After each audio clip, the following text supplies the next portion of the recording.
Hello everyone, আসসালামু আলাইকুম। আজকে আমি আপনাদের সঙ্গে শেয়ার করব কচু দিয়ে মুরগির মাংস রেসিপি। আজকের রেসিপির জন্য মা প্রথমেই কড়ার মধ্যে দিয়ে দিচ্ছে পরিমাণ মতো সর্ষের তেল। সর্ষের তেলটা ভালোভাবে গরম হয়ে গেলে অ্যাড করে দিচ্ছে আগে থেকে পিস করে রাখা আলু। আলুটা তেলের সঙ্গে ভালোভাবে নেড়েচেড়ে মিক্স করে নিয়ে অ্যাড করে দিচ্ছে পরিমাণ মতো নুন। এখন নুনটা দিয়ে ভালোভাবে নেড়েচেড়ে নুনটা মিক্স করে নেওয়া হয়ে গেলে অ্যাড করে দিচ্ছে হলুদ গুঁড়ো। ভালোভাবে নেড়েচেড়ে আলুগুলো ভেজে নেওয়া হয়ে গেছে। এখন অন্য একটি পাত্রের মধ্যে ভেজে নেওয়া আলুগুলো তুলে নিচ্ছে। তারপরে ওই একই তেলের মধ্যে দিয়ে দিচ্ছে পেঁয়াজ কুচি। ভালোভাবে নেড়েচেড়ে পেঁয়াজটা একটু ভেজে নিচ্ছে। অ্যাড করে দিচ্ছে আরও প্রয়োজন মতো তেল। তারপরে অ্যাড করে দিচ্ছে হলুদ গুঁড়ো। সমস্ত কিছু ভালোভাবে নেড়েচেড়ে মিক্স করে নিচ্ছে। এখন অ্যাড করে দিচ্ছে আগে থেকে পিস করে ধুয়ে নেওয়া চিকেনের পিসগুলো দিয়ে ভালোভাবে তেলের সঙ্গে মিক্স করে নিচ্ছে। এখন অ্যাড করে দিচ্ছে স্বাদ মতো নুন আর শুকনো লঙ্কার গুঁড়ো।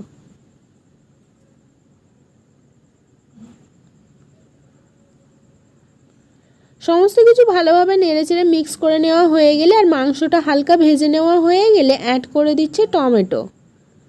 আগে থেকে পিস করে রাখা টমেটোগুলো দিয়ে ভালোভাবে নেড়েচেড়ে অ্যাড করে দিচ্ছে কাঁচা লঙ্কা। এখন অ্যাড করে দিচ্ছে জিরে মরিচের গুঁড়ো।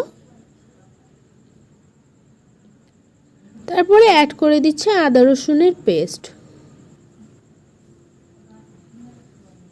ভালোভাবে নেড়েচেড়ে চিকেনটা কষিয়ে নিচ্ছে। এখন অ্যাড করে দিচ্ছে অল্প একটু জল আর গরম মশলার গুঁড়ো। এখন সমস্ত কিছু আবারও একবার নেড়েচেড়ে কড়ার ঢাকনাটা চাপা দিয়ে রাখছে। কিছুক্ষণ পর কড়ার ঢাকনাটা খুলে অ্যাড করে দিচ্ছে আগে থেকে ভেজে রাখা আলুগুলো দিয়ে ভালোভাবে নেড়েচেড়ে মিক্স করে নিচ্ছে। তারপরে অ্যাড করে দিচ্ছে আগে থেকে জাস্ট নুন আর জল দিয়ে সিদ্ধ করে রাখা কচুটা আগে সিদ্ধ করে নিয়েছিল। তারপর সমস্ত কিছু ভালোভাবে নেড়েচেড়ে অ্যাড করে দিচ্ছে পরিমাণ মতো জলটা দিয়ে সমস্ত কিছু আবারও একবার নেড়েচেড়ে কড়ার ঢাকনাটা চাপা দিয়ে রাখছে।